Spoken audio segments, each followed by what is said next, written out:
नमस्कार माऊली. नमस्कार माऊली.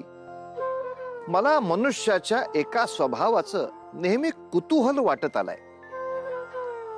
आपण मुळातच अपेक्षा खूप करतो आणि मग त्या पूर्ण झाल्या नाहीत की अपेक्षा भंगाचं दुःखही आपल्याला होतं.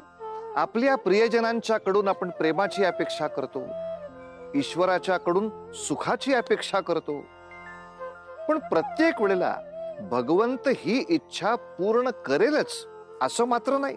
आणि हेच तर प्राक्तन आहे माऊली.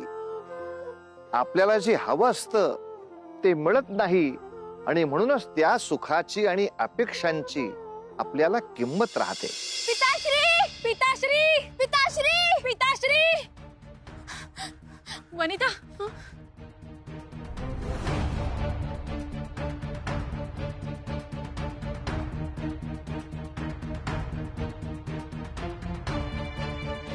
ताई हा तरुण तर जिवंत आहे. परंतु वनिता, आपला उद्देश पिताश्रींचा शोध घेणे हा आहे.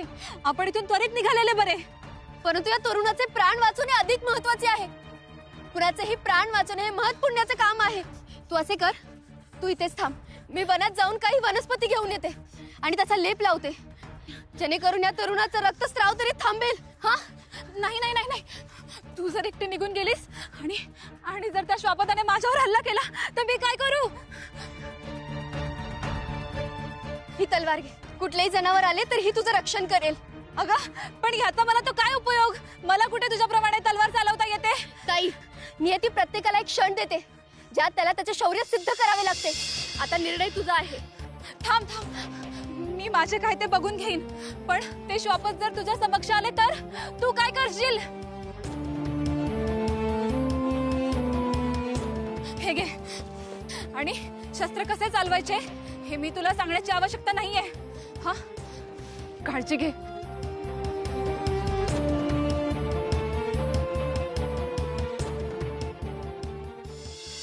मला वाटते हा प्रवास रद्द करून पुन्हा घरी जावे आणि या व्रतासंबंधी माहिती आपल्या पुत्रींना द्यावी.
कोण आहेस तू? शस्त्र खाली टाका आणि जाऊ द्या मला. असंभव. तू कोणावर शस्त्र उगारलेस याची तुला कल्पना नाही. अनोळखी व्यक्ती अशा प्रसंगी शत्रूशिवाय आणखीन कुणीही असू शकत नाही. तू तुझे हत्यार टाकलेस तर जिवंत सुखरूप जाऊ शकशील. या शस्त्रा इतकी धार माझ्या हातांमध्ये देखील आहे. त्याचे प्रत्यय तुम्हाला थोड्याच काळात येतील. असं तुलाही कळेलच. या!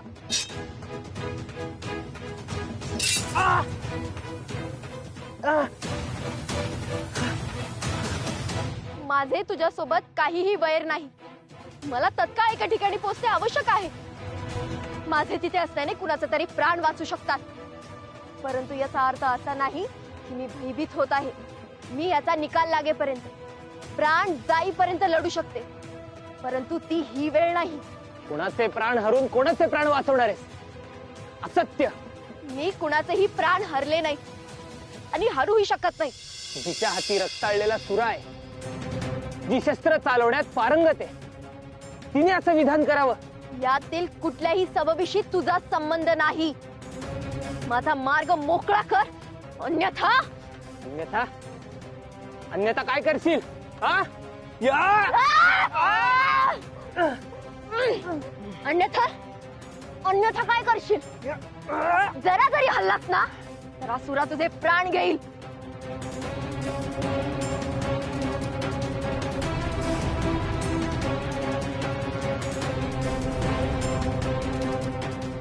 संबंध नाही असे कसे युवती? कारण हा सुरा राजकुमार प्रज्योत यांचा आहे.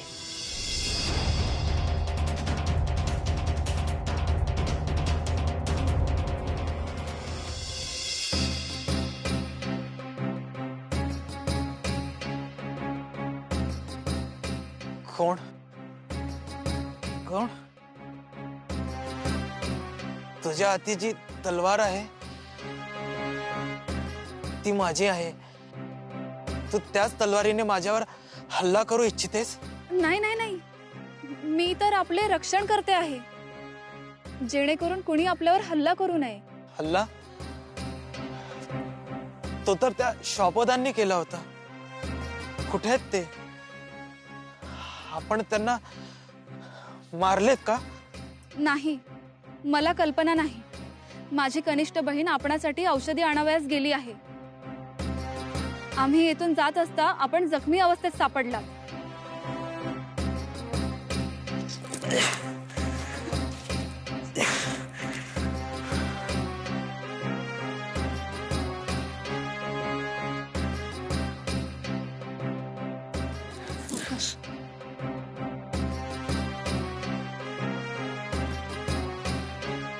माझ्या हातातील सुरा? तो मी माझ्या बहिणीस दिला तिच्या रक्षणासाठी. परंतु मला एक प्रश्न पडला आहे.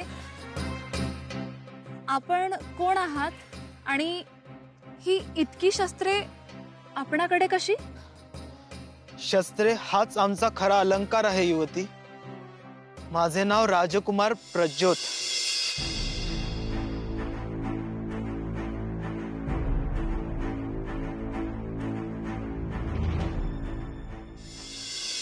मी व राजकुमार प्रज्योत आम्ही दोघेही त्या हिंस्त्र वाघाचा बंदोबस्त करण्यासाठीच या वनात आलो होतो.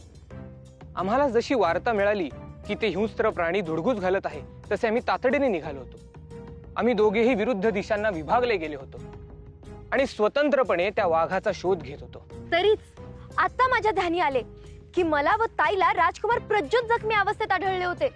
निश्चितच त्यांच्यात आणि त्या श्वापदात काहीतरी झटापट झाली असणार आहे आणि हे मी त्यांच्या प्राणांसाठीच घेऊन जात होते. आणि योगायोगाने आपली देखील भेट झाली.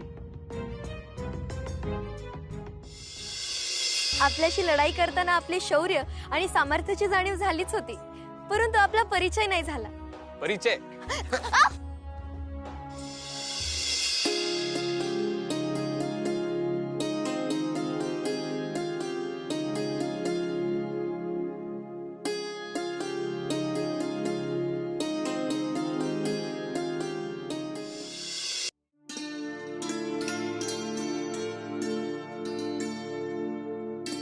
क्षमा असावी. हा परिचय. आमच्या राज्याचे प्रधान श्रीयुत भातृतुल यांचा मी पुत्र सजग राजकुमार प्रज्योत यांच्या समवेत असतो. आम्ही दोघेही आमच्या राज्याच्या प्रगतीसाठी प्रयत्नशील असतो. अद्भुत. ही जाणीव किती सुखद आहे की या राज्याचे भवितव्य इतक्या सशक्त बाहूत आहेत. सशक्त बाहू? क्षमा असावी. अगो बाई, फार विलंब झाला. का, काय झाले? अहो, आम्ही या वनात आमच्या पिताश्रींना शोधायला आलो होतो, पण आता हे भय वाटत आहे की त्या श्वापदापासून पिताश्रींच्या जीवास काही धोका नसावा. काळजी करू नका, असे विचार आपल्याला मनातून पोखरून टाकतात. परंतु मला माझ्या पिताश्रींची चिंता नसेल का? ऐक, तुझी चिंता रास्त आहे, पण ह्यावर माझ्याकडे एक प्रत्युत्तर आहे. तू जिथवर तुझ्या पिताश्रींचा शोध घेतलास तिथवर तुला त्यांचा थांग लागला नाही. मी त्याच्या विरुद्ध दिशेने आलो. मी संपूर्ण वन पिंजून काढले आणि मी हे खात्रीने सांगू शकतो की त्यांच्या वयाचाच काय तर इतर कुठलाही मनुष्य मला तिकडे दिसला नाही. काय? हे सत्य आहे? आणि जर असं असेल तर? तसं असेल तर ह्याच्या दोनच शक्यता संभावतात. एक तर तुझ्या पिताश्रींनी या वनात प्रवेशच केला नाही, किंवा त्या श्वापदाच्या हल्ल्याआधीच तुझे पिताश्री या वनातून बाहेर पडले.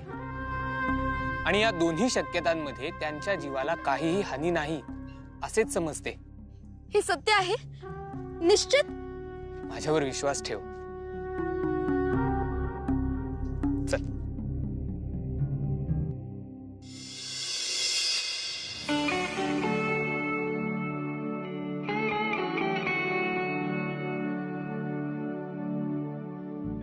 राजकुमार, आम्ही या वनात आमच्या पिताश्रींचा थांग घेण्यासाठी आलो होतो, परंतु येथून जात असताना तुम्ही आम्हाला बेशुद्ध अवस्थेत सापडलात. परंतु वनिता मला म्हणाली, काय करायचंय, कुणी का असा पडलेला? पण मीच तिला म्हणाले, एखाद्याचे प्राण वाचवणे ह्यापेक्षा महत् पुण्याचे कार्य इतर कुठलेही नाही. तुझ्या या निर्णयाबद्दल तुझे आभार मानायलाच हवेत. आपल्या माणसांचे कुणी आभार मानतं का? नशीब मी वनिताचे म्हणणे ऐकले नाही, अन्यथा आपली भेटच झाली नसती आणि तुमचे प्राणही वाचवता आले नसते. परंतु दैवाच्याच मनात असावे आपली भेट घडावी. आणि इतकेच नाही राजकुमार, आपण बेशुद्ध अवस्थेत असताना कितीतरी लहान जनावरे आपल्यावर हल्ला करू पाहत होती, परंतु मीच आपली तलवार माझ्या हाती घेतली आणि त्यांना दूर सारले. पण आपल्या अनुमतीशिवाय आपल्या शस्त्रास हात लावला त्याबद्दल क्षमस्व. काही हात असे असतात ज्याच्या नुसत्या स्पर्शाने अस्त्राची शोभा वाढीच लागते. आणि तू तर आमचे प्राण वाचवले आहेस. तुझे अनंत उपकार आहेत माझ्यावर. आयुष्यात कधी याची परतफेड करू शकलो तर निश्चितच करेल.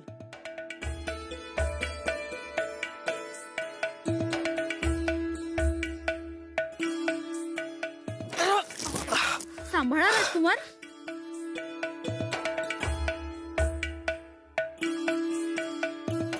मी म्हणाले होते ना, आपल्या माणसात औपचारिकता नसावी.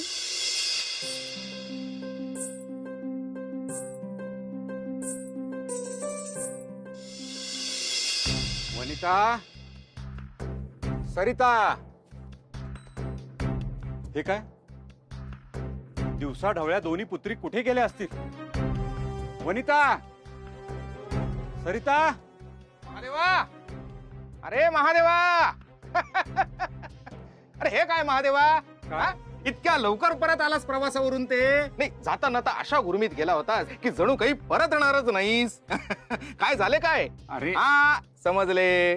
तुला तुझ्या मनाजोगते स्थळ मिळालेले दिसत नाही. अरे माझ्याशी बोलणे टाळून माझे समाधान होणार आहे का? हा नाही, आणि प्रवासावरून ज्या अर्थी इतक्या लवकर परत आलायस त्या अर्थी एकतर तुला मनाजोगते स्थळ मिळालेले नाही किंवा तुला कोणाकडून तरी नकार मिळालेला आहे. असे नाहीये. नाही नाही नाही, आई बोलू नको. आता माझ्या भाच्यांचा जावई म्हणून स्वीकार करण्याव्यतिरिक्त तुझ्याकडे कुठलाही पर्याय उरलेला नाही.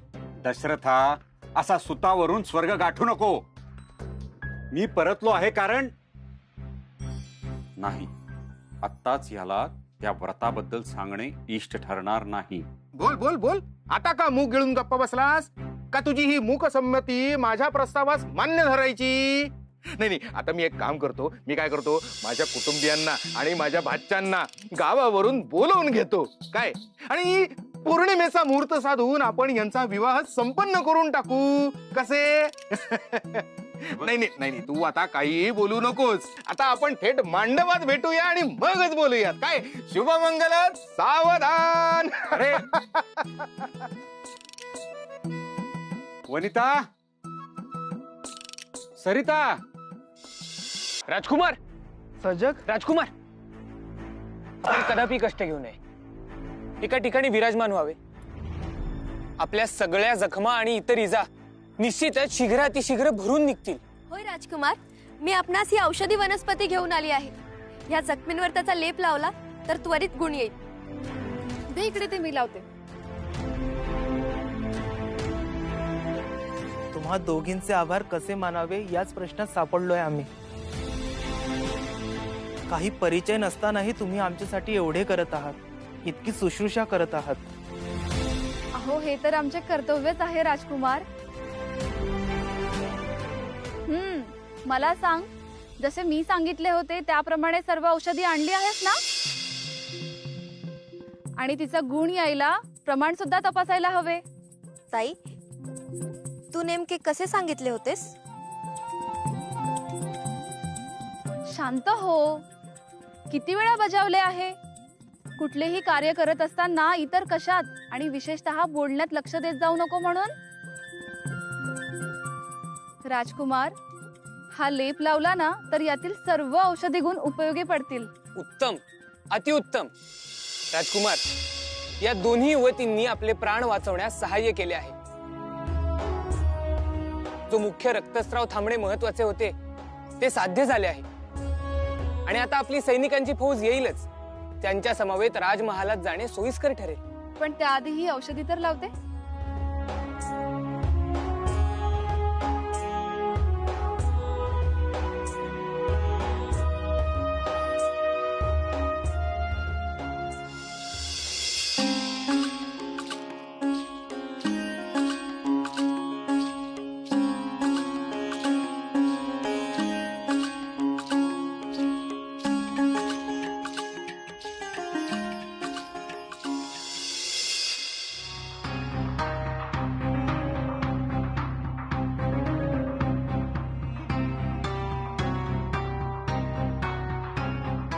परमेश्वरा, माझ्या पुत्री कुठे आहेत? आजवर मी त्यांना एकटे सोडून कधीही गेलो नाही. माझा तुझ्यावर विश्वास होता आणि आहे देखील. म्हणूनच मी त्यांना घरी ठेवून बाहेर गेलो होतो. आणि आता तूच त्या विश्वासास तडा का दिलास? नाही प्रभू, मला माझ्या पुत्री परत दे. लवकर परत दे प्रभू.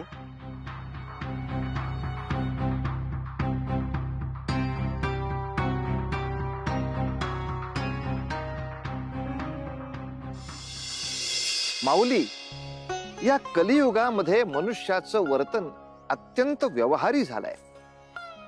प्रत्येक बाबतीत तो व्यवहारी पद्धतीनेच वागतोय. त्यामुळे भगवंताशी सुद्धा त्याचं नातं आता व्यवहारी झालंय.